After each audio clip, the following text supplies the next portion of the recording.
We're just finishing Tosos over here.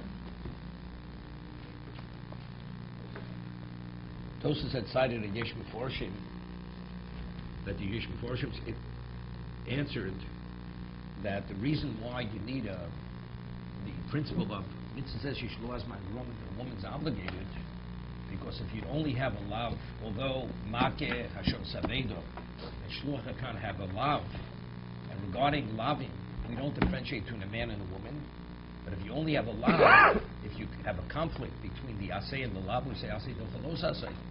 But because the lav is accompanied with a los asay, so now we say ein asay dochalos asay v'yasay. That was the issue before. Okay?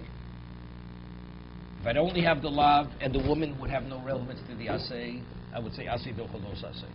But now, because we say that this asay, because it's not time determined, the woman's also obligated, shluch hakan. So if I have in conflict an asay regarding shluch hakan, hashavas aveda, or makeh, we don't say asay dochalos asay. That was Tosos, ish meforshim.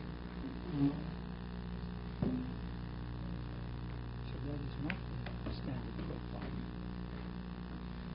Shluch hakan, because it's fortified by negative. Wait, 1 second. No, that's with the ish meforshim. So that, Rav Yosef Meir Tzorah asked the question. He has the question on this. So he's saying the principle that if not for the asay, if the asay would not apply to the woman, I would say asay dochalos asay. Now that the Brisa tells us that regard to a mitzvah which is not determined by time, that asay a woman's also obligated. So now we apply the principle of the asay cannot override, supersede the lav in the asay. So Rav Yosef Meir Tzorah asked the question. He says difficulty.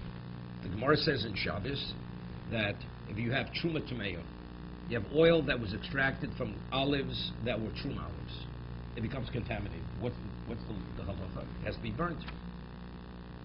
So it says in the Mishnah, "Ein sorfim kochem b'yom tiv." You're not permitted to burn truma tumeya on Yom Tiv. Although a Kohen is permitted to benefit from truma tumeya when it burns to warm himself or to illuminate, but you cannot use truma tumeya, the oil of truma tumeya, for illumination. So he asks, Yom Tiv is a mitzvah such as mangrama, correct? So the mitzvah of tishbos should have no relevance to the woman, right? The Gemara says, why ain't sorfim kochem b'Yom Tiv? The Gemara says in Shabbos, because ein asay dochalos is heavy asay. The asay of sreifus kochim is a mitzvah asay. I have a los asay losas kumalocho, and I have an asay of tishbos. So we're pitting an asay against a los asay and asay. Everybody agrees, Yom Tiv, Shab, tishbos is mitzvah mangrama. So the provision of doing melacha on Yom Tiv for a woman, only the lav has relevance to the woman, not the asay, correct? Because the asay of Yom Tiv is time determined. So if that's the case, how does the Mishnah make a blanket statement without any differentiation? No one is permitted to burn truma tamei on Yom Tiv. A woman should be permitted. If a woman, an Ashes Kohen, the wife of a Kohen, or daughter of a Kohen, if she would want to use oil that was contaminated of truma on Yom Tiv for illumination, she should be permitted. And he says we don't find anything such a position in the Gemara. So evidently, what do we see? That although the asay has no relevance to the woman, we still don't say asay del los asay, although there's no asay supporting that los asay. Correct? This is Rav Yosef Meir Tzorah. That's his point he's making. He says, so what do we see from this? That even though the asay doesn't accompany the los asay as an obligation, but because this los asay normally is associated with an asay, even if the asay does not apply, this lav, because this lav is fortified and supported by an asay, this type of lav is not superseded by the asay, although it's not accompanied by the asay. The asay of Yom Tiv has no relevance to the woman. Nevertheless, we still say, ein asay dochalos asay. All right, but the question is, there's no asay supporting it. But since this asay, when it's stated in the Torah, it's stated in conjunction with an asay, so that means this asay is this los asay is a fortified los asay. A fortified los asay cannot be overridden, cannot be superseded. Therefore, even the woman, although she has no relevance to the asay of Yom Tiv, we still don't say asay docha los asay. Although it's only the lav independent of the asay. That's Rav Yosef Meretz Yisrael. That's his point he's making. Okay, now. Everybody agrees to that. No, he's proving this. No, but the proof is a good proof. I mean, Seemingly it's good. Nobody's Yes. disagreeing. No, but we have to answer. But the Yesh Mefarshim say differently. The Yesh Mefarshim say that the reason why I need the asay to accompany the los asay, because if not for that, I would say asay doch asay. How do you answer his question from Truma Tameya? It says ain't sorfim kodshim b'yomtiv. Why? And it seems to me we don't make any differentiation. We don't differentiate. Everybody agrees that is the case. So Now the question is why? The question is why? The question is why? The question is why? The question is good. Now how did they answer this question? Yosef Meretz Yisrael. Yesh Mefarshim say if I would not have an asay accompanying the los asay, I would say asay docha los asay. He's proving from the Gemara in Shabbos not that it's incorrect. Because we don't find anybody saying that a woman's permitted to burn Truma Tameya. There is an assay that's Even though the assay has no relevance to the woman. right. And the Yesh Mefarshim say, look, the assay of Shluch HaKan is fortified by an assay. For the man. No, for the man. No. The assay of Shluch HaKan is fortified by a los assay. No, the los assay is fortified by an assay. Because what the Yesh Mefarshim answered was that if we would say that a woman would be exempt from an assay, even if it's not time determined, so all we'd have is the lav. Right. So if we would have a conflict between assay and that lav would be overridden. Although every one of those lavim in the three contexts, Hashavas Aveda Shluch Kana Makeh, it's normally accompanied by an assay. Yesh Mefarshim say we would say asay docha los asay. But that los asay is accompanied by an assay, so even if it doesn't apply to the woman, it should be considered a fortified los asay. Yet the Yesh Mefarshim say that I would say asay do los asay. So how do you reconcile the Gemara in Shabbos? Versus in Shabbos, everybody agrees that no one's permitted to burn kochim tmeim, right? So how do we answer the question? Okay, let's talk. There's a Tosas now.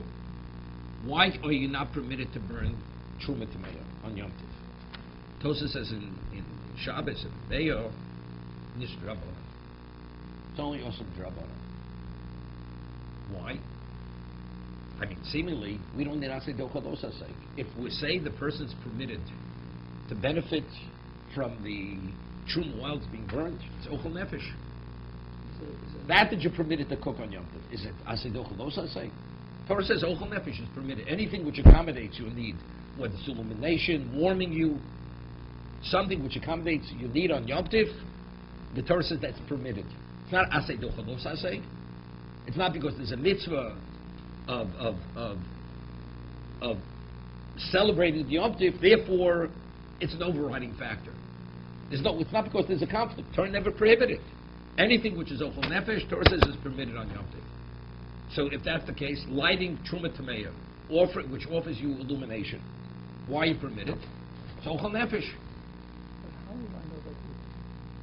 I would have thought that would only apply to the Kohen and his family. Doesn't make a difference. Only the Kohen. Let me. But not in Israel. A person makes a neder. He's not going to eat whatever it may be. He's not going to eat meat. Meat is also. Is he permitted to cook meat? He's not permitted to cook meat on Yom Tov because he's not permitted, and he has no guests. So he's not permitted to cook the meat because it's not Ochel Nefesh.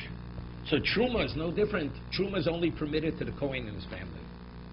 So the Kohen himself is permitted to illuminate, to ignite the Truma Tameya, the contaminated Truma, because he can be warmed by it and he's permitted to benefit from its light.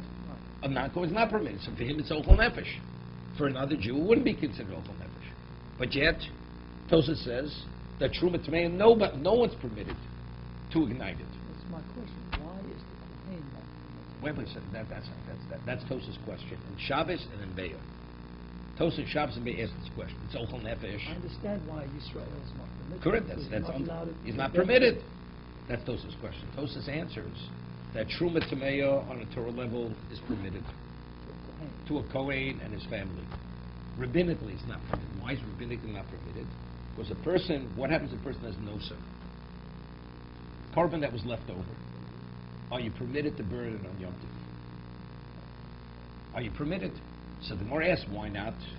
Why did I say asay dochalos asay? That's the Gemara's question in Shabbos. If you have no sir, the Torah says you have to wait till after to Cholamoy to burn the no sir. Why can't you burn it? You should be permitted to burn it on Yom Tov. There's an asay of shreifas kochim, burning kochim, which became invalidated, and there's a los asay of los asko malocha. Let us say asay dochalos asay. And that more answers in asay dochalos than the asay. One cannot override the other. More tishbos. Because tishbos is los asko malocha. That's the Gemara's answer. So Tosa says in Behar and in Shabbos, if I would allow you to burn Truma Tameya on Yom Tiv, you may end up burning, because it's called Kochim, Truma is also called Kochim. A person will not differentiate between Truma Tameya and Kochim and Noser. It's a rabbinic fence. So what is the basis why you're not permitted to burn Truma Tameya? Even for the Kohen. In truth, he's permitted. It's Okol Nefesh. Because you may end up burning Noser. And why aren't you permitted to burn Noser? So you say, what about a woman? A woman should be permitted to burn Noser. So we'll ask Rav Yosef Meretzel's question on Noser. Right? On Noser. Why are you not permitted to burn Noser? Noser, you're not permitted to benefit from it while it burns. You're not. So the only reason why you'd be permitted and the asay of what? Of Yom Tiv has no relevance to the woman. So why aren't you permitted to burn the Noser on Yom Tiv? Let's say asay dochalos asay. Rav Yosef Meretzov's question. The women burn. Let the women burn it, right? And there's no such thing. But this is the easy one, because the halacha is you're not permitted to burn Noser at nighttime. The only time you're permitted to burn Noser is only during the daytime. So if that's the case, asay dochalos asay. If the Torah says you must, a woman is not obligated.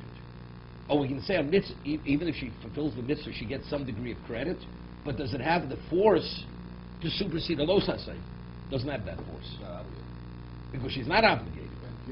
So that's the case. If the reason why you're not permitted to burn Truma Tameya is it's a gzeira because you may burn Nosar, right? And if a woman, she should be permitted to burn Nosar. No, she's not permitted to burn Nosar. Wait, she's not permitted to burn Nosar because that asay is what? At nighttime? No, because at nighttime one doesn't burn Nosar. Since Mishnah's Magrama. So we don't say asay dochalos asay. So the reason why she's not permitted to burn Truma Tameya, it's a fence, because she may burn Nosar. We don't allow anybody to burn Nosar. The Kohen is not permitted because although he has an obligation in asay dochalos asay. For the woman, although she doesn't have the asay, she has no obligation. So now we have to understand, so what's Rav Yosef Herzl's question? What's his question now? Right? So the answer is there's a machlokes rishonim. We discussed it earlier. Tosei is a question. The Gemara cites a pasuk that it says that a woman is not obligated to do milah, to circumcise her son. So the Gemara says, why? Because the pasuk says, "Kashetziv Hashem oso," as Hashem commanded him. So the Gemara says, "Oso v'lo oso," right? Him and not her. So Tosei is a question. What do we need a pasuk to exempt the woman? To say that she's absolved from circle. It's a mitzvah Sudan Grama. That was Tos's question before Chavtes. Tos's answer is, in truth, the way we rule that Mila Balayla is not valid, we don't need a pasuk. Because that's called mitzvah Sudan Grama. But there is an opinion that says, quotes Rebbe Lezer, says Mila at night is valid. So because one could do Mila during day or nighttime, a woman should be obligated. It's not mitzvah Sudan Grama. Therefore, I need the pasuk oso v'lo oso to absolve the woman. That's Tos's answer. But la'alocha, the Gemara is not going la'alocha, which is a dochik. It's a dochik. The Gemara cites a pasuk. The pasuk is being cited, not the way we rule. Because we rule that Mila at nighttime is not valid. The 8th day is not valid. No, because that Tosa says. If the mitzvah starts at the 8th day, once it starts, it continues. It's never interrupted. That's Tosa's answer. So Tosa says, so what about the nighttime? Even once it starts, it's interrupted because you're not permitted to circumcise at night. So again, it's mitzvah non grama. So that Tosa's answer is, in truth, we don't need a pasuk the way we rule.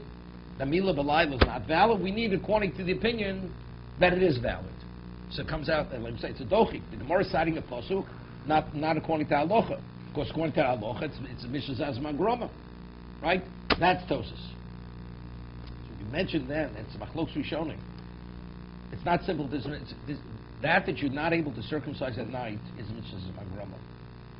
We mentioned Shagasari, Turiev and Shagasari writes in a number of locations that what is the classical case of mishas azman groma? Lulav is mishas azman groma. What does that mean? Why? Because the Torah says, "Ulkach muchem biyom harisha." You can only be yosef lulav during the daytime, not at nighttime. So you have an obligation the first day, and you have an obligation the second day. Let's say Shmachtum b'nei Hashem Elokeichem shivas yomim. In the Beis Hamikdash, you have to take the lulav 7 days. Every day you take the lulav, right? It's a new obligation. It's not the obligation continues throughout the 7 days, right? Obligation day A is not the obligation day B, right? It's not a continuous, it's not one mitzvah. Every day is no obligation. And even, let's say, not in the Beis Hamikdash. The obligation is 1 day and that's it. The first day of Sukkot, you have an obligation, so that's time determined. The time determines the obligation. Once the first day is over, you no longer have an obligation. It begins and ends. Mila.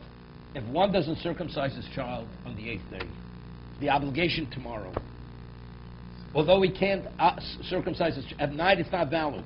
The obligation tomorrow, is that the same obligation as the first day? It's for the rest of his life. So the time doesn't determine the mitzvah. Once the mitzvah begins, it's a continuous mitzvah. But you're not permitted to do the mitzvah at nighttime. At nighttime, it's not a valid mitzvah. We gave the example, Ksiva Sefer Torah. Ksiva Sefer Torah, a woman is exempt from writing a Sefer Torah. Why? Not because it's mitzvah magrom, but because a woman is not obligated in Limud HaTorah. She's not obligated in Talmud Torah. So now, but you're not permitted to write a Sefer Torah on Shabbos. You're not permitted to write a Sefer Torah on Yom Tov. Would that be mitzvah magrom? Of course not. That's a side issue. The Torah says you're not permitted to violate Shabbos with writing. But the obligation is the obligation on Shabbos. The obligation is on Shabbos. Except there's something which restricts you from doing the obligation. Mila at nighttime. Your child already is of age to be circumcised. You're not able to circumcise him. Why? Because it's nighttime. At this moment, I'm obligated. Except if I discharge my obligation now, it's not valid if I address it. Because nighttime, Torah says it's not valid. So once the obligation begins, it's continuous. So therefore, that's the machlokas. The Yesh Mefarshim are consistent with Tosas before. That if you cannot fulfill something at any period of time, that's classified as mitzvah magrom. Like Mila. Tosas says, although it's the same obligation, but if time dictates when you can and cannot, although it's the same obligation, Tosas says that's called mitzvah magrom. That's Tosas' position. Others disagree. That's not mitzvah magrom. Wait. So there, according to the others, I need the pasuk to absolve a woman. Right? Mila is not a mitzvah magrom. So why is a woman not obligated to circumcise her child? Also, because there's an exclusion. Him and not her. So that the Gemara is going according to everyone. It's not a mitzvah magrom. Wait, so therefore over here, noser would be the same thing. You're not permitted to burn noser at nighttime. You're not permitted. But at nighttime, do you have an obligation to burn noser? Noser is exactly the same as Mila. It's no different than circumcision. Right? Torah says something is left over, you must burn it. Now that I must burn it. Now nighttime, I'm not permitted to burn it. Right? The same obligation. I'm not permitted to discharge my obligation at nighttime. That's the argument. Understand? So as a result of that, according to Tosas holds its mishnah magrom. I'm not going to see asido chalosa say. If I allow the woman to burn truma tmeya, she's going to burn kachim on Yom Tiv. If she burns kachim on Yom Tiv, it's a Torah violation. Because in asido chalosa, because it's not an obligatory asay. Because that's mitzvah magrom. That's Tosas. That's consistent with Tosas before. Rav Yosef Nerzel holds that's not mitzvah magrom. So why can't she burn truma? It's a gzeira. It's a fence because she may burn noser. But she's permitted them to burn noser. She's obligated no less than the man is obligated. But you can't burn Osir at nighttime. But that's not a basis to classify it as Mitzvah Mangrama. So I would say Asnil Losei. So therefore, Rav Yosef Meir Tzorel is consistent with the understanding that this is not a Mitzvah Mangrama. So I should say Asnil Losei. So what is there's no basis for the fence. But according to Yesh Meforshim, who's consistent with Tosas before, this is Mitzvah Mangrama. So if I allow her to burn Truma Tameya, she's going to burn Nosar. Therefore, the same fence that applies to the man applies to the woman for a different reason. For the man, it applies because and for the woman, because the asay is not an obligatory asay, because it's Mitzvah Mangrama. That's how we're going to reconcile the two positions. So, Rabbi, if a woman... Did I say it too fast? No, seriously. Yeah. But this doesn't disprove the opinions or it doesn't support the opinions in the Tosfos here. It just we have a problem. We have an irresolvable question that Rav Yosef Meir Tzorel is asking. Factually, the Gemara says no one is permitted to burn Truma Tamei on Yom Tov. No one. That's his difficulty. But according to the Yesh Meforshim, if the asay of Tishbos is not applicable to the woman, why can't the woman burn Truma Tamei or Kachim on Yom Tov? Or Kachim on Yom Tov? Right? The answer is very simple. Because the answer is, the reason why you're not permitted to burn Truma Tamei on Yom Tov, according to Tosas, in many places, is purely rabbinic. It's a rabbinic fence. Because you may burn Kachim. You may burn Nosar. That's why you're not permitted. So, according to Rav Yosef Meir Tzorel, a woman should be obligated to burn Nosar. But that you're not permitted to burn Nosar at nighttime. That doesn't classify it as Mitzvah Mangrama. So if it's a bona fide obligation. No, this is the Rav Yosef Meir Tzorel. So it's a bona fide obligation. And if you're going to tell me that if the asay is not applicable to the woman, we see it as an ordinary los asay, we say asay del los asay. Right? So Rav Yosef Meir Tzorel says, evidently, what do we see from the Moreh Shabbos? That although the asay is not at this moment accompanied the los asay, but since normally it does, that's a fortified los asay. Even unrelated to the asay, we say ein asay dochel los asay. That's Rav Yosef Meir Tzorel. Because it's going on the mitzvah itself. Because it's going on. The mitzvah is fortified. The lav, the los asay, the prohibition is fortified. Although in this context, the asay has no relevance because the mitzvah is mangrama. That's Rav Yosef Meir Tzorel. I understand that, Rabbi, that you just said that if Nosa is not permitted to be done at night, it does not classify it as a mitzvah showing Mishman Grama. That's still not mitzvah mangrama. It's not. It's not. That's Rav Yosef Meir Tzorel's So position. what would he say about tzitzis? We say that tzitzis is a time-bound mitzvah It is. because of night. So isn't that inconsistent? No, with this? it's not. Why is that? Because every moment you're obligated to wear tzitzis. It's a different mitzvah, tzitzis, continuously. Tomorrow's mitzvah is not today's mitzvah. It's a different mitzvah. That's like lulav. Right? No, sir, you're obligated to burn no, sir. Same obligation you had yesterday. You didn't discharge it yesterday. You have to discharge it today. But Right? you cannot do it at night. You cannot do it at night. Tzitzis, every moment you wear the four-corner garment, you must wear tzitzis. It's a continuous mitzvah. Comes nighttime, you're absolved. It's like Brit Milah. That's not like bris. No, bris is the same obligation. No, I'm saying that Nosa No, sir, is like bris. That's right. Exactly. Now, what would happen if a woman performed Brit Milah on Shabbos, where the bris falls from Shabbos? What would the consequence of this have? So there is an Wait. obligation. and it's a Let's say, that is forget time. about a woman. Forget about a woman. A man performs. Why is a man permitted to circumcise a child on the 8th day on Shabbos? Why? It's not asay dochelos asay. Zer sakosov. There is a course, right. It's like Shabbos doesn't exist regarding the child. Right. So if a woman is qualified, and it's called he's circumcised, she's permitted. Why shouldn't she be permitted like the man? The woman is not permitted. No, we said there's an argument. No, there's an argument in Morning Avodah Zarah. If a woman does a bris, is it a valid bris? That's a discussion. They bring proof from But Sipora. she would not be chayiv. Chayiv is something else. When as an obligation, that's a separate discussion. Whether she's obligated. Now, is it valid? If it's valid, it's not a chabura. Right? Normally it would be considered inflicting a wound. But if the result of the milo is the child circumcised, it's not inflicting a wound. Right? So the answer is she would not be chayiv. She would not be chayiv. Definitely not chayiv. If you would hold that it's not valid, she'd be chayiv. She would be chayiv. If you hold it's not a valid bris, she would be chayiv. But the two, we roll halacha, it's valid. So what would happen now if a man performed a bris on Friday night, where the bris was a Shabbos bris? Let's say say better. It's not valid. Of course it's not valid. The obligation hasn't even begun.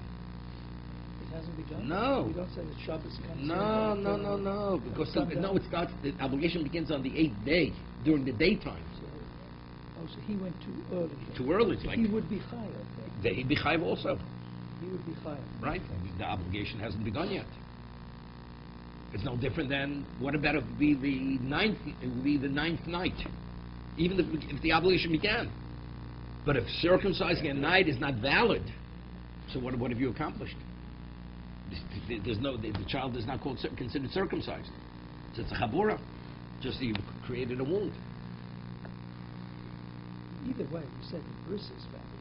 Not at The night time. The end result is that child is circumcised. The child needs atavas dam bris. Needs atavas dam bris. You have to let blood from that child. It's not a valid bris. Everything. But it was done at night time. Yes. Yeah, it's the famous Ramah. You circumcise a child before the 8th day, then the child you don't have to let blood. According to Ramah. It's a question in post-skin. Because there he was never yet an Oriel. It's like he's born without a foreskin, because when the 8th day comes, it's like he never had a foreskin.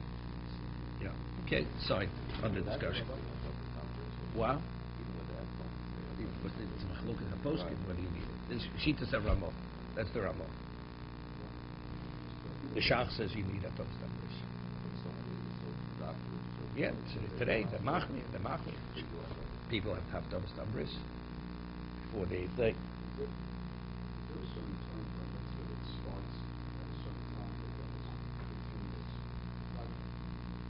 Everybody agrees that's not Mitzvah says my word. No, I know that. What is it called? Mitzvah. Just the same. Yeah, mitzvah. Okay. Let's go further in the Gemara.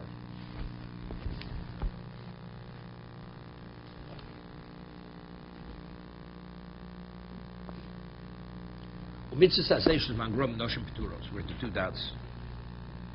The Brisa says, the Mishnah says, mitzvah sasation mangroma noshim peturos. A woman is absolved. Minolan. How do we know this? Goma mitzvillin. It's learned. It's derived from tefillin.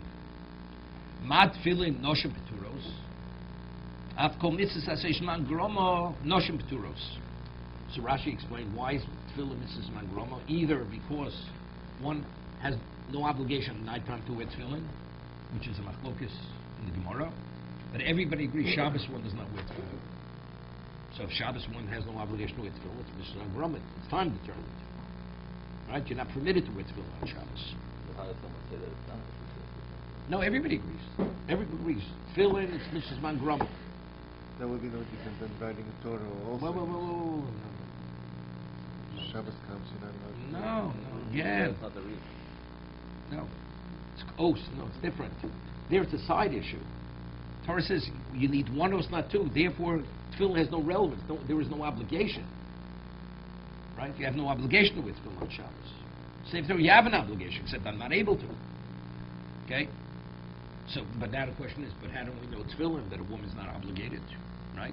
Tefillin, goma lo mital Torah. And since the Torah juxtaposes tefillin to the study of Torah, and for Torah we had an exclusion. It says bonechu v'lo b'nosecho, right? V'odatum bonechu v'lo b'nosecho. You should inform your sons and not your daughters. Ma Talmud Torah noshim peturos. Af tefillin noshim peturos. As a woman is not obligated to study Torah, a woman is not obligated because the Torah associates tefillin to Torah. So I ask a question. First of all, where do we find them juxtaposed to one another in Kriya Shema? But just as it's juxtaposed to Torah, it's also juxtaposed to mitzvah mezuzah. Right? It says, Usaftam mezuzah feisecha. Right? So it's also associated. V'nakish tefillin mezuzah. Why don't we, let's compare it, let's associate it, identify with mezuzah. Everybody gives mezuzah, a woman's obligated, which the Gemara is going to ask in a moment. Maybe a woman should be absolved from mezuzah. As she's absolved from tefillin, she should be absolved from mezuzah. Either way. The Gemara is going to answer, she's absolved. But once we've confirmed that, when the Gemara is going to confirm in a moment, tefillin, definitely she's absolved. So now mezuzah is juxtaposed to tefillin. It makes no difference. Factually, after the Torah reveals to me tefillin, a woman has no obligation. Torah juxtaposes mezuzah to tefillin. So just as she's absolved from tefillin, she should be absolved from mezuzah. That's the Gemara's question in a moment. It is. It's juxtaposed to tefillin. You don't need it. You don't need it. No, you don't need it. What is a hekesh? A hekesh only reveals the reality of what something is. Right? That's what it's not. It's two steps. Tefillin, Torah says tefillin. Is a woman obligated tefillin? So we say tefillin is like Talmud Torah. So now when I read tefillin, it says in the parshas of Kriya Shema tefillin, I ask, is a woman obligated in this mitzvah? The answer is no. Because the Torah revealed a woman's absolved. Now it follows the Torah juxtaposes mezuzah to tefillin. And we say juxtaposition is the basis for elucidating what the Torah is saying. So as tefillin, she's not obligated, she should not be obligated in mezuzah. Let's compare tefillin to mezuzah, because mezuzah they're obligated, but to buy tefillin they would be obligated. Yeah, right, at this point. This point, yeah, 100%. Oh, okay. V'nak tefillin mezuzah, tefillin Talmud Torah iskish, bein b'parsha rishon, bein b'parsha shniya. We find that tefillin is associated with Torah, both in the first parsha and second parsha of Kriya Shema. Right? Tefillin the mezuzah parsha shniya lo iskish. But in the second parsha, Voyim Shemoah, it's not, because it's interrupted with Talmud Torah. So if that's the case, so because it's not so, it's tefillin, the first parsha and second parsha is juxtaposed to Torah. It's right next to Talmud. Right next to Talmud Torah. Twice. In the second parsha, it's only juxtaposed mezuzah once. In the first. Okay. Second one, Talmud Torah interrupts between tefillin and mezuzah. Okay. So therefore, what is the Torah saying? That tefillin is like Torah and not like mezuzah. Because it's associated twice with Torah, once with tefillin, with mezuzah. So Gemara says, okay, so now that we've established that a woman is absolved from tefillin, then nakish mezuzah Talmud Torah, right? Mezuzah should what? We should identify with Talmud Torah. Just as a woman is absolved from Talmud Torah, she should be absolved from tefillin, from mezuzah. Lo so kadaitach. It's not logical to say that. Why? It says, so you should increase your days. Gavri boy chai, noshel boy chai. I mean, a man only has to live long days and the woman doesn't. So therefore, that tells us that svara is so powerful. It tells us, although it's juxtaposed, it's not a reason to learn one from the other. But isn't that counted on all the mitzvahs, not the mezuzah itself? Like in Shema, when you read the Shema. How does it svara work? What do I need a pasuk for svara? It's a phenomenal svara. Noshi boy chayi, kabri boy chayi, noshi boy chayi. Svara wins out over. No. The question is, the association, is it coming to tell me something or not? Usually yes. What about if I have such an overwhelming svara that tells me the juxtaposition is telling me nothing here? They just have to be associated one with another. See, what the Gemara Tosas is going to explain. If I have an explicit miyut, if I have an exclusion, it's powerful as far as it's an exclusion. The Torah says, a woman is absolved from Talmud Torah. But what do you mean? Torah is the ultimate. Right. Doesn't make a difference, but I have an exclusion. But what about I don't have an exclusion? It's just a question, this juxtaposition, does it teach me anything or doesn't teach me anything? The svara is so overwhelming and powerful, it tells me the juxtaposition teaches me nothing. They just have to be associated with one another, but rarely there's nothing to learn one from the other. To be continued.